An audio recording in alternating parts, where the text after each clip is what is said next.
I have a dream. These words have been so famous throughout history. They are words that are an extract from a speech made by Martin Luther King Jr. in 1963.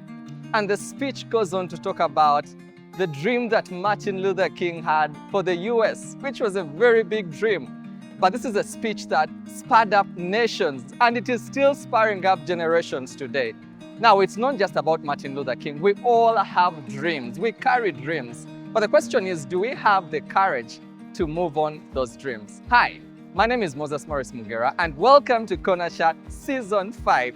Now, today I sit down with a friend, Javis Mugagga, who is the founder of Buve Retreat Center. This is a faith center that sits on 32 acres in Wachiso, Uganda. And Javis and the wife carried a very big dream to completion. Now, today I want to ask him so many questions because this is one of the dreams I have as well. How did he get there? What are the fears that he had along the journey? How did he overcome the fears? What anchored him? What was the cost anyway? I look forward to enjoying the discussion today.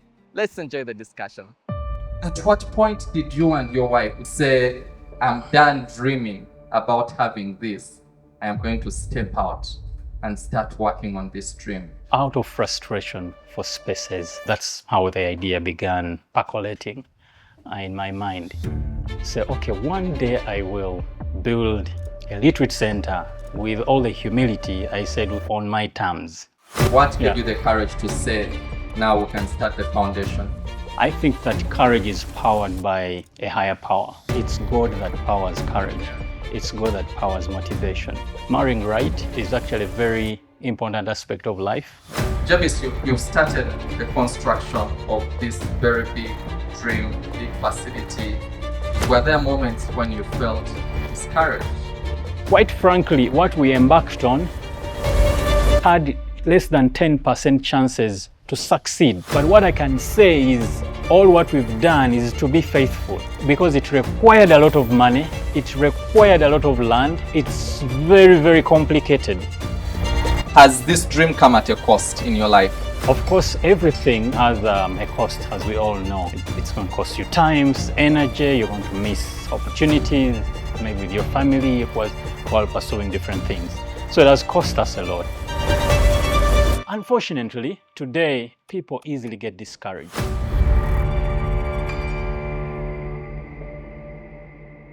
Happy to have you here at Corner Chat, Season 5, Javis. Thank you. As we talk about finding courage. And we always want to begin it by understanding, because often the people that I host, there's that feel of maybe for them they haven't been in corners.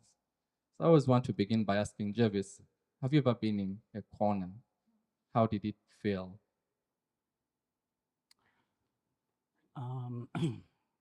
Yeah, so I sometimes think that life is, you're basically dealing with corners every day. Even just coming here today, I was in a corner because my eldest is receiving First Holy Communion today. Yeah, so I was really in a corner because I also had made a commitment here. As you know, we were supposed to come last week, and then it was shifted today. And then on that day, it was my eldest daughter. This is First Holy Communion. So I was in a corner for sure. So we talked about it with my wife. I said, okay, because people already waiting there. So let me go there and be there. So I'm basically saying that life is full of corners every day, either traffic, either. So it's that's the life we navigate every day. Yeah. Amazing. Thank you, Javis. And I mean, let's appreciate Javis really for making such a bold decision to be here with us. Quite frankly, I love you guys, but I'm not sure I would have made that decision. Yeah. But Javis, the Buve Retreat Center. Yeah. Meanwhile, first we always cut it Buve. Yes. Because Buve. the full Buvis is, I think, hard for us. Is that French? Is that a combination of names? Yeah, so Beauvais is a French name for sure. It Uh-huh. is. Yeah, it is. In fact, it's a town in France. In France. Yeah. So, but it's a name of a priest that I named the facility after. Amazing. Yeah. So, as we get in deep into the story, you'll get to know why. But if I'm to respond, Yeah. it's a French name. French name. Yes, a French name. Now, I've just given myself away that I haven't been to France. So. But anyway, so I know this was a dream once for you, Javis. Yes. At what point did you and your wife, because I know you did this with your wife, Yes. say, I'm done dreaming about having this. I am going to step out and start working on this dream? Was it anyway a dream that you had for long, or it was an ad hoc thing that you fell into? What's your story? Yeah, so the story of the Beauvais Retreat Center, first of all, we didn't begin with the name Beauvais. We began with a basic idea that, well, we'll build a retreat center. And the story comes from the work that I used to do. So my areas of work was purely into formation, young people. We used to do a lot of events. My background is in communications, so I used to coordinate communications for a very large organization called Cornerstone, and there was regional coordinator for communications. And that role meant putting events together, coordinating camera crew, events, putting plans together. I had a team of about 15 people in regional team. And we used to go to different spaces across the region. But in 2014, I began thinking out of frustration for spaces. That's how the idea began, say, percolating in my mind. Say, okay, one day I will build a retreat center with all the humility, I said, on my terms. Because most people build facilities for other people. So we began thinking of that place that we'll build it in a way that we will enjoy every space that we build. So that's it. Basically, it started in 2014. 2014. Yes. So tell me, between 2014 and when you actually laid the first brick, when did you lay the first brick? We laid the first brick in 2024. 2024. Yeah.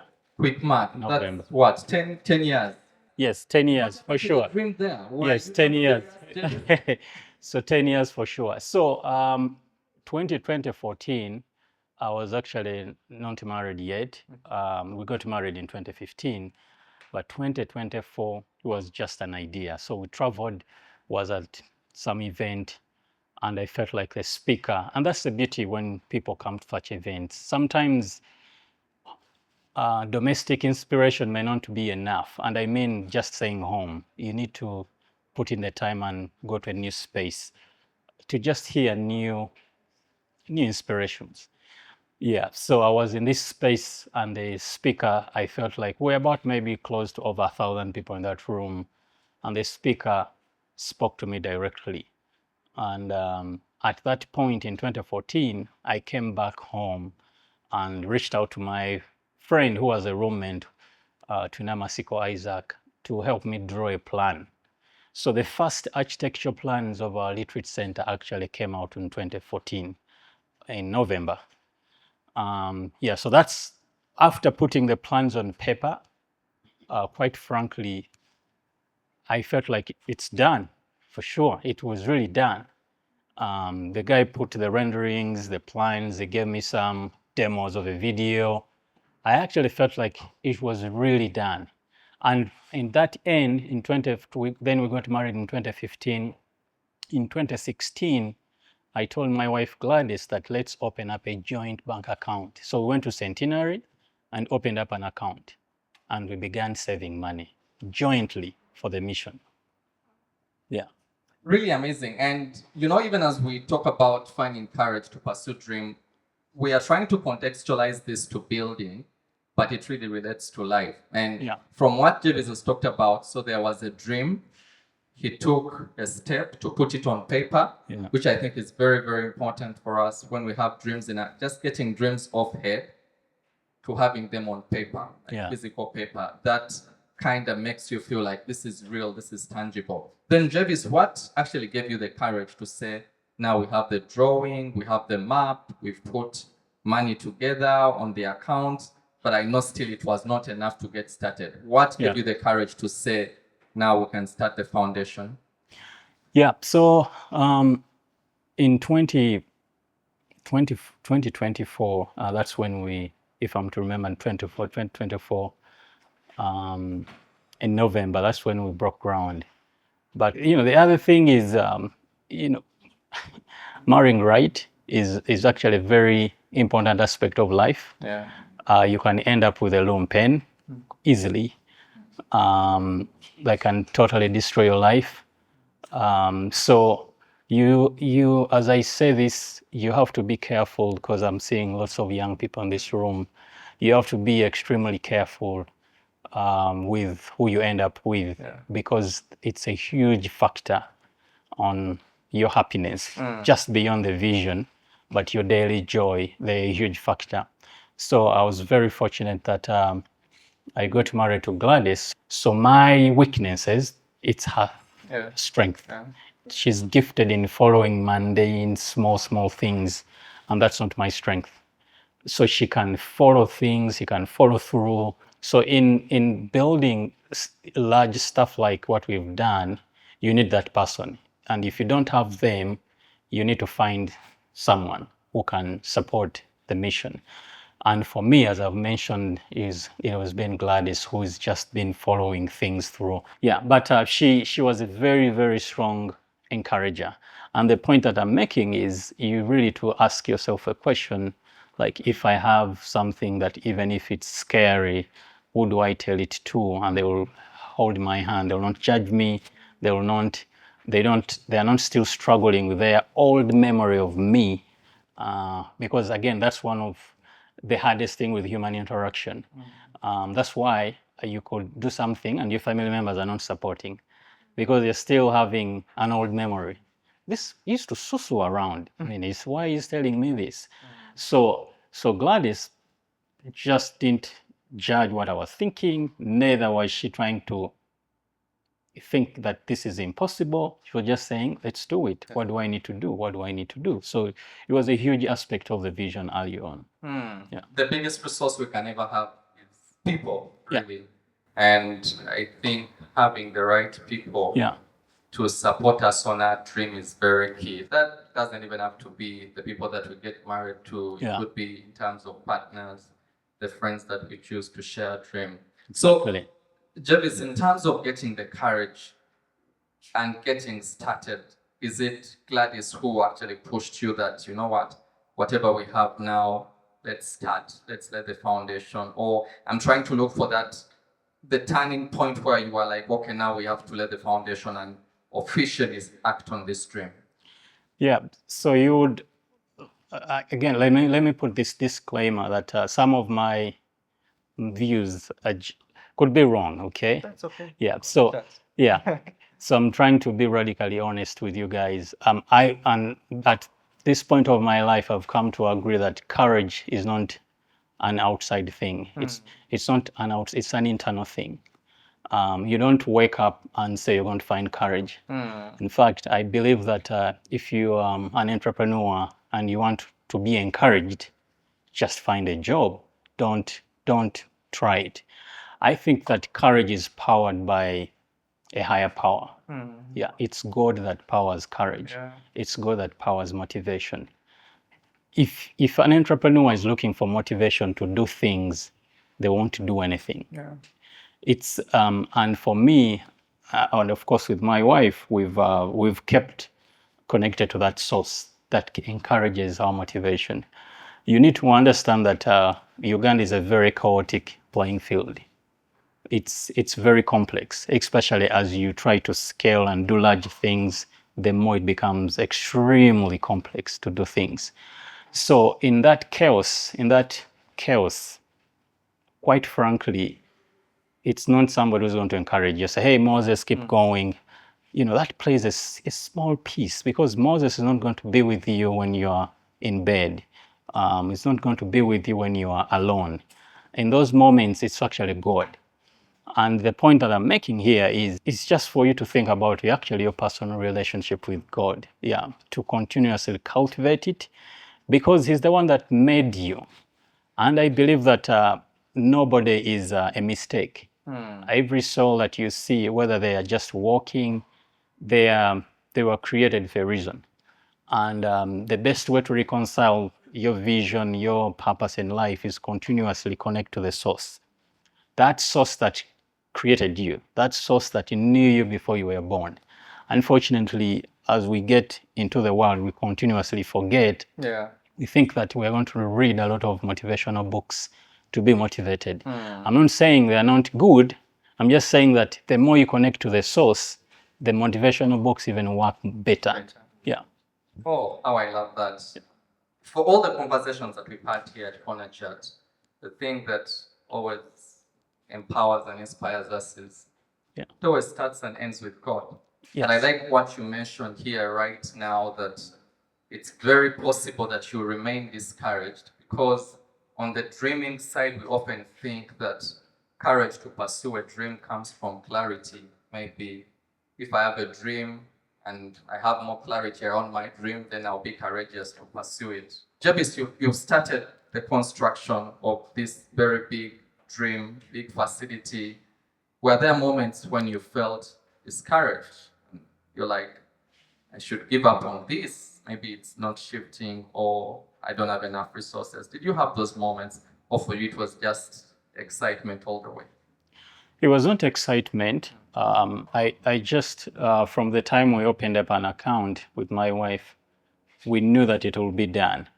We just didn't know when, but we knew that it will be done.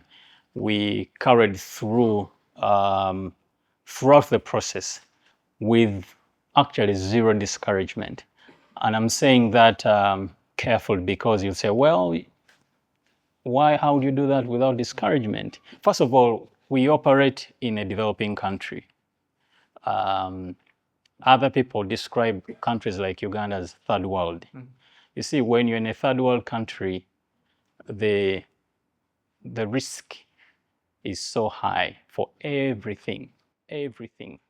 We're actually not in control. For example, you can wake up and find a truck that has crossed the road and you can't pass. Or they have made the day National Cleaning Day. Exactly. When you have Corner Chat. So we operate in a very chaotic environment, and I'm not saying it from a very negative way. It's that it's a small economy. Yeah. So many things are not working. There are things that are working, but the things that are not working are actually very many. Road network, like whatever you're building, you're basically beginning from scratch. Like even just buying things in bulk, it's very difficult. You have to ship things. For example, last week I was telling a lady that the entire country, we don't have commercial washing machines. And in the entire country of 50 million, we don't have commercial machines. Like if you go to man and say, okay, go and look for it, you can't find it. The only person you can find it is one guy, and you'll have one machine. So I'm trying to paint a picture because it's also dangerous to think that everything works. So we began from a place that we are dealing with an extremely very complex environment. So everything that you'll do, you'll definitely be receiving maybe discouragement. So we prepared our mind from day one that it's tough, nothing's going to be easy, but guess what? It's absolutely doable. If you hang in there, if you trust God, it's going to be doable. I mean, courage is not an absence of fear. Yeah. And like you've already mentioned, there are things that you had already mentioned to your mind that some things are broken, you will just have to deal with. And for me, that is very key because oftentimes when we have dream, we lose track of the reality and we are so much taken by the dream, which is good, but we don't kind of look around the environment. So for me, what I'm trying to gather, and I don't know if I'm right, that you were able to address these fears proactively by being able to understand the things that are not working or the things that could pull you down. Is that correct, Javis? It is. Maybe if you're asking for me to name challenges, but discouragement, there was no day we were discouraged. First of all, we said our motivation or encouragement is not coming from out. Yeah. Because if you're going to operate like that, waking up every day looking for encouragement from out, the chances that you'll never find it. Yeah. So our encouragement was internally driven. And that courage helped us to experience every challenge with a lot of courage, but also with a lot of grace. Yeah. I want to pick on that point, Javis. Yeah. You and your wife, Gladys, you made such a strong team and you supported one another. Yes. But we live at such a time where it's very easy to give in into the opinions of others. And I really wonder how you did it, where you closed off and you said, it won't matter about what other people say. I'm sure many people came and said, this can't work or this is not good enough.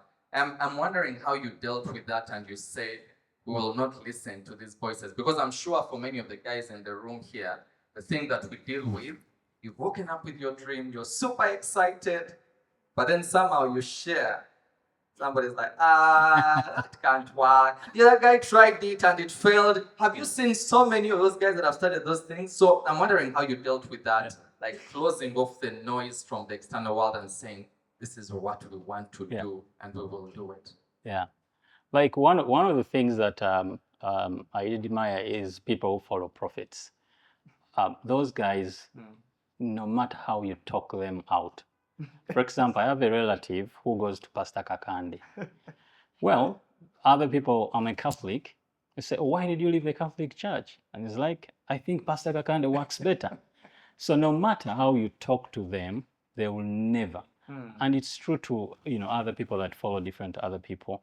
So the thing is, they've laid some facts around and they are depending on those facts. So it's the same thing that worked for us. So with our Literate Center, we did not approach it from a place of, they call it an informed optimism. We went into it with informed optimism. And I want you to mark that. As an entrepreneur or as a dreamer, you don't want to approach things from a place of uninformed optimism. There are people who, who will say, yeah, kumbaya, but they don't have facts, they've not researched, they've not done what, but they're just, happy about something with no laid facts. So in our world, we invested a lot of time trying to understand the journey we are taking before even we began raising money. We did market survey, we had a business plan, we did risk assessment, we had looked for land for about 6-8 months. We had consulted so many people, had moved to all retreat centers in the country, tried to understand what exactly we're trying to solve. So it was a lot of information. Now, there is no way I would talk with somebody about that idea, for example, or my friend who has not done any market research survey about retreat centers. They don't know how many retreat centers in the country. Catholic Church owns a lot of retreat centers. Anglican Church, there's private. So we gathered all those numbers. And then we also knew demographically where land is. We knew what distance that our ideal profile, customer profile would. So we had a lot of information. So some people, did we meet some people who are saying, oh, that's not going to work? Yes, of course, we met several, but we knew they're less experienced in the subject matter that we are talking about. I can give you, and I will not name the person, but he's a very big person in the Catholic Church. So he said, retreat centers, actually the Catholic Church has so many retreat centers. I don't think it's going to work. Then he told me, even the Anglican Church has so many retreat centers. I don't think it's going to work. Then he began giving me all examples of retreat centers. But guess what? I had gone to those places and I knew why they were not working. because most of these retail centers they've never produced a profit and loss statement. They just don't know where they're operating. They don't have a concept of whatever they are running. Visions are powered by God. Yeah. And God chooses those that execute on those visions. Now, the challenge that you and me have is to constantly communicate with your God. Some of the things that we've experienced is so hard to describe. But what I can say is all what we've done is to be faithful every day. Yeah, every day is to be faithful. To continuously, not to be discouraged by things that we can't control, but to extremely be faithful. Unfortunately, today, people easily get discouraged. We get easily discouraged because of, again, things like power going on, and it's like, oh, maybe God is communicating. I mean, you begin to label small things like this, that God is communicating, or you're trying to travel, you find a backload, or maybe God. So, and by the way, we live in a culture that we have a lot of superstition. Yeah, so there's Christianity here, but guess what? You are Mogerwa Amurubwama. Our culture is very superstitious, badly. Like, for example, I can give you an example. When we were in high school, I used to work with a guy, and if he found something in an intersection, he would be careful passing it, because everybody believes that an intersection, that's where people put their things and do all these things. So the thing is, as you try to dream, try to challenge yourself to be extremely faithful. Try to tap into the source of that person, that higher power that powers your faith. And continuously, don't move with uninformed optimism or a place of being naive about your surroundings, so as you engage at all levels, God will actually move to you. You'll either feel a direct voice saying, I think don't go this direction, or go this direction. Lastly, as I end on this point, Moses, is it's how we choose our wives. Yeah. For example, if you're married, Moses, if you search deeply in your heart, you'll realize that there is no better wife you could have got in this world apart from who you have. Same thing with me.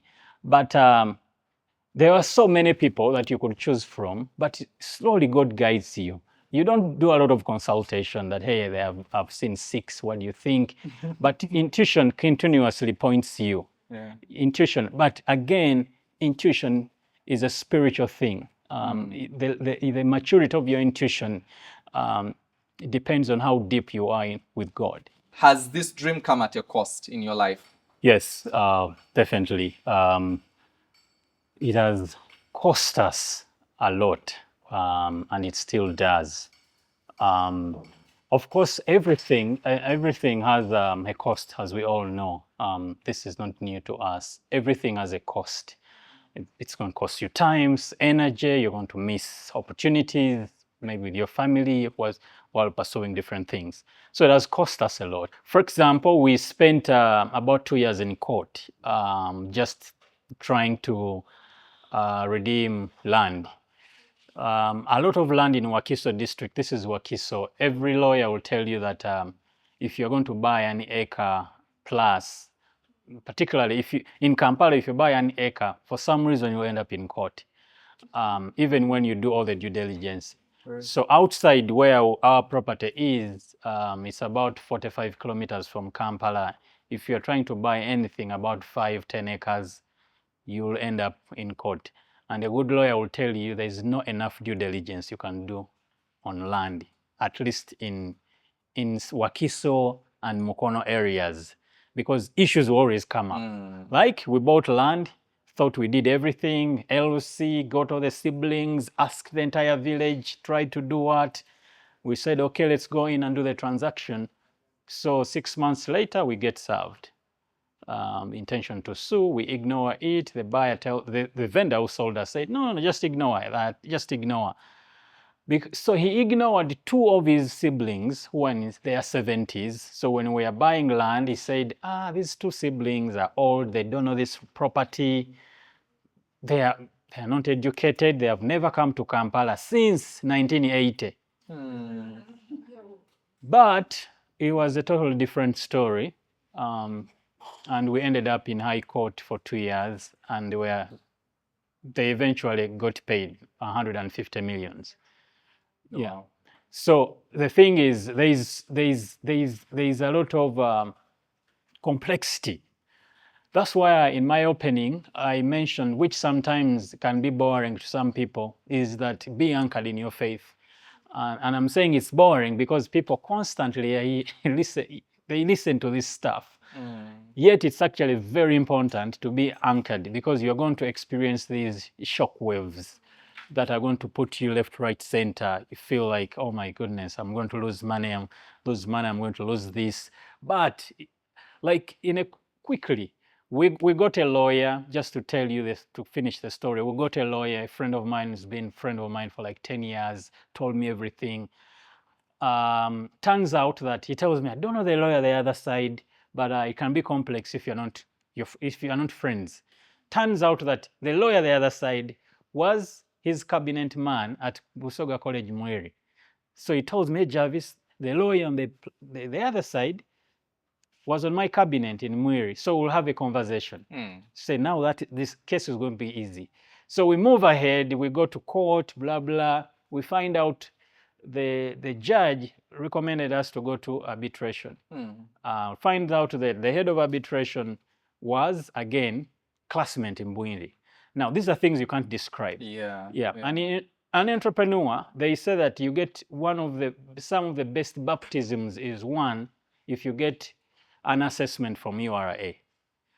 If URA sends an assessment team to your location, that's baptism 1. Baptism 2 is if you're sued. If you're sued in court. Those two things, if you succeed in them, your entrepreneurial journey is going to be easier. Have we done the two? Yes. URA has sent a team to the Bouvet Retreat Center. They have done an assessment. They sent a team. They were about 4 guys. They did an assessment to the entire property and our operations. And then we've also been in court for 2 years, going like, there's a time we're going there weekly. I'm bringing all those things not actually to scare anybody here, but just to tell you the playing field, how it looks like, that you're going to, and most of the things have nerve drilling. Yeah. I have no words to explain if URA writes you a letter that in 2 days we're sending an assessment team. So to answer you, Moses, is there is a cost. There is a cost to pay this frustration you experience. There is, let me just say this, like in entrepreneurship, they say that you begin from place of uninformed optimism. You have an idea, but you have this unquenchable optimism. You're happy. Then as you move, they say then you slide into a place of despair. You say, oh, what did I just sign up for? Oh my goodness. So you get hit, and then you still slide down what they call the valley of death. So at that valley of death, most people give up. It's so grinding to the core. And then you begin to move, because you've achieved all these ideas, you go to a place of informed optimism, because now you know all these facts, you begin to go up. Yeah, you go up, you go. So it's complex, but it's worth it.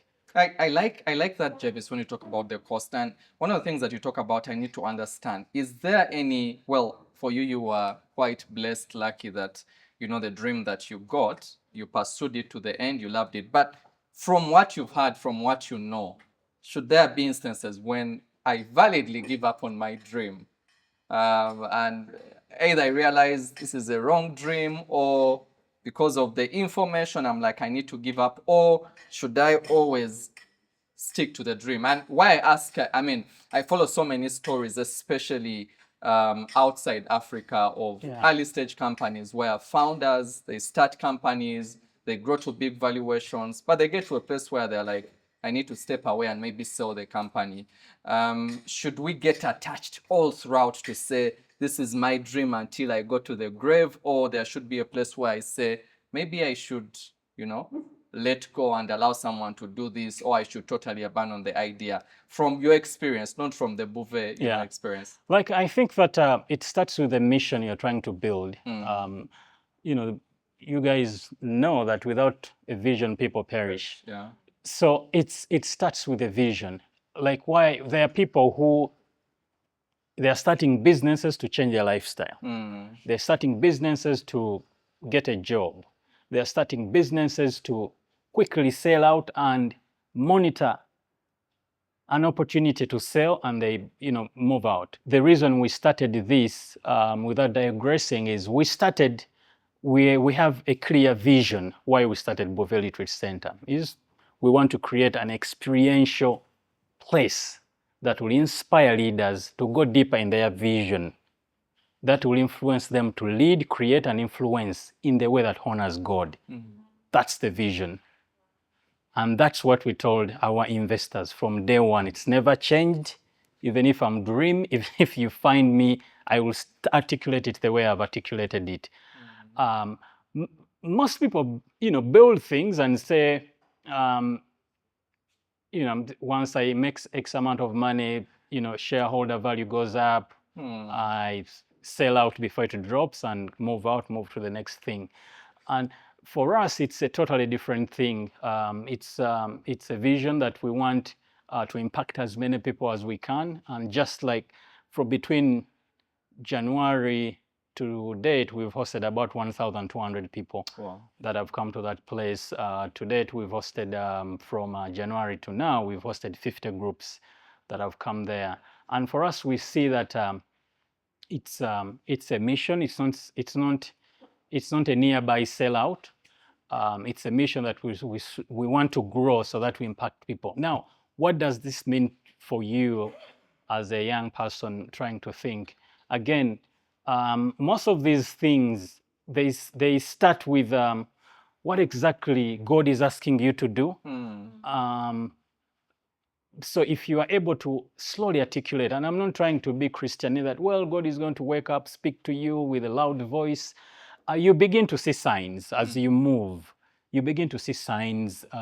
You speak with the people that know you. Because again, most of these dreams that we all have, quite frankly, they have to resonate with your gifting, temperament. You need to understand temperament. You need to be a person who finds joy in whatever you're trying to do. You don't want to be, like to start a lumber company when you don't want to lift logs. You don't want to start a piggery when you don't want to be in the dirt. So it's temperament. It's how you're wired. It's so many things. And one of the things that would encourage you is, if you have a vision, you could, meet a guy like this, to do a skills assessment, to do a skills audit, to speak to you, and so that you don't move in a space of uninformed optimism. Javis, I want to slow you a little bit down on, and it excites me, dream versus temperament, dream versus personality, who we are, and passion. And I know there's been quite a song in Uganda. I know the backbone is agriculture. I don't know if it still is. There's been quite a song of telling everybody to be in agriculture, everybody to be in agriculture. And we've had even so many stories where, a parent stashes up cash for a child, say, I've started a farm, but then the child comes and they're not interested in the farm. They don't want to get dirty. They love crypto and digital currencies. So I just want to understand, how should a dream align with my passion? And what happens if I have a friend in the audience who has a cleaning company, and it just hit me that I can never have such a dream because I don't want to clean. So what happens if my dream somehow in this moment doesn't align with the things that I love? Maybe I pursued this dream frankly, because everybody said you can earn from this thing, so I went into this. How do I align in that case? And I think that those are the people that sell out. Like if somebody comes to you and points you out an idea that is a quick money thing, you end up, but those people eventually sell out because, you know, at the end of the day, everybody wants to have joy. And that's why some people don't stay in their companies for long if it's stealing their joy. Because think about it, why would you be into something that doesn't give you joy? For us, in my world, the things that we do, they give us joy. Like yesterday, we had a couple. As we always do when couples come, we ask them what's the intention they are. Why are they coming? They could go to other places where they are coming. And what we're assessing is basically, are they coming for a retreat? Are they coming for leisure? We are not good at with too much leisure. Our thing is purely retreat. There are other places that are purely leisure. If we sense that the couple, that's what they want, we refer them to those places. Love the honesty. So when we come for a retreat, we designed a booklet, 11 pages, that assesses their marriage. So there are questions like, are you thinking about retirement? Are you thinking about investment? Besides your salary, what else are you trying to do? How would you rate your marriage? We talk about also parenting. And the other question we talk about is individuals, because marriage brings two individuals. So we have a question that assesses every individual if they're trying to be the best they can. So they are there for 2 nights, but quite frankly, if they invest time in that booklet, they will discover a lot about their life. Takes back to the question that you asked me, is, you know, some people, again, temperament, some people selling out. Facilities like ours, if somebody gets those 2 booklets, you'll quickly know that there's a vision behind what these people are doing. There are other places they will not care. They will not actually care whether you're actually coming with, who you're coming with is really your spouse. For us, we ask those questions because we are not a one-night stand location. I like that. Yeah, we are not that. And some people get stranded on Semuto Road because there's Kapek, a huge industrial park. Chinese call. We say, no, that's not the money we want to make. People randomly call. Some big people in Kampala here want new places because nobody will know them there. So we say, you are coming? Yes, who you are coming with? I'm coming with my friend. Is that your wife? They don't want to answer. We say, no, there's other places you could go to. Yeah. Wow. It's really exciting. I don't know why these guys are clapping. Maybe because they feel their spouses are safe. Yeah. But I think what is really, I think because they feel like their spouses are safe, they won't come to move it. But I like that, you know, you build a dream around principles. Yeah. And to get a dream off ground and get it up and stack up, there has to be a creed, something that you stand for as a person, principles and values that you stand for. But something that I want to pull you into as well is the role of having a people-centered dream. Yeah. Because oftentimes the dreams that we have are me. How do I become rich? How do I become known? And funny, those are the dreams that usually don't work out. For you on your side, you start this retreat center and it's all about people. I mean, I'm even shocked that there's something like a couple retreat. I'm ashamed right now. I should just drag my wife there. Like, I haven't known that there would be a difference between the leisure aspect and, you know, coming intentional. So what is the role of having a people-centered dream versus a me-centered dream? Yeah, so as at the end of the day, when we do these things, again, it's about the people. Yeah. Like visions that are purely me get rich, they're actually very shallow. Eventually you become demotivated because with these businesses, if your goal is money, you quickly hit the money goal. Then what? Yeah, you quickly hit the money goal. Like anybody who runs a larger business, if you've done your research well, hitting a money goal is very easy, extremely easy.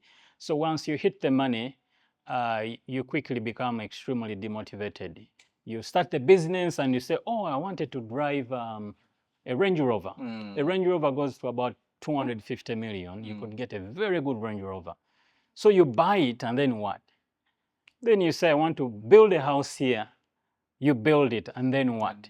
Yeah, so you need to find a very higher purpose for business, so that it's impactful, it's benefiting your employees very well, it's benefiting the community, it's benefiting the country.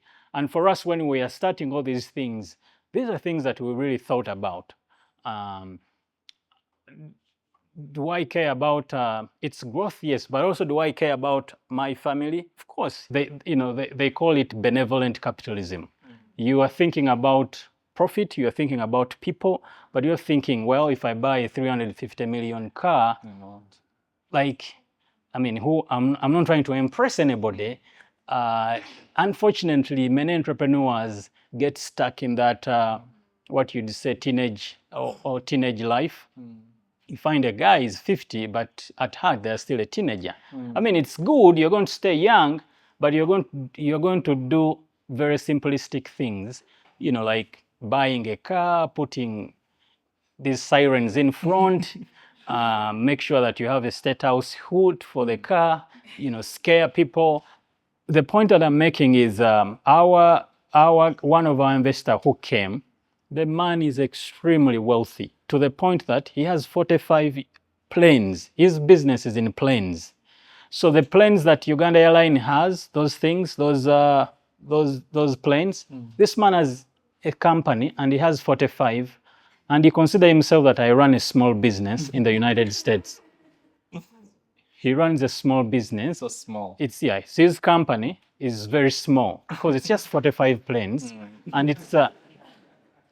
So he was with us, very simple. He didn't want any sort of attention. He was so clear in his email that I don't want any attention. Don't make buzz out of me, like bring dancers to dance for me. He was so clear that please don't. I'm a very simple person, and this wealth is kingdom. His business is a kingdom business. He doesn't want attention to himself. Now, in Uganda, I mean, if somebody has 45 jumbo jets,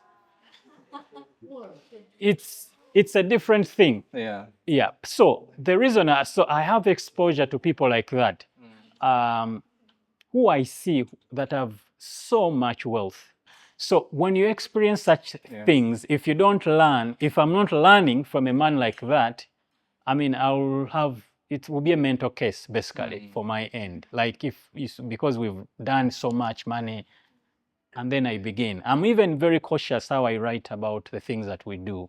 I'm very cautious about, like, I make sure that I'm not drawing attention to you. Yeah, to me. I don't have a TikTok account. I don't have I'm not on Instagram, Facebook. Since it was locked, I'm very rare there. The only platform I'm on LinkedIn, because Instagram requires me to post myself, do what?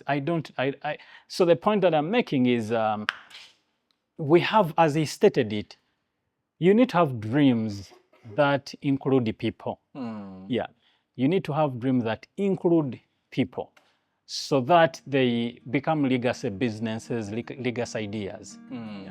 This was an amazing session. I really enjoyed sitting down with Javis as we talked about the power and the courage that we need to pursue a dream. One of the things that really did stand out is Javis talked about the fact that courage can only come from God. I've always thought, or people think, that courage should come from my bank account, or it should come from the connections that I have. Now, all these things are really important, but courage to follow your dream comes from God. But the other thing was having the right people around your dream, surrounding yourself with the right people to hold you accountable on your journey. This was really, really amazing. I hope you too have enjoyed to watch. Remember to like, share, and subscribe.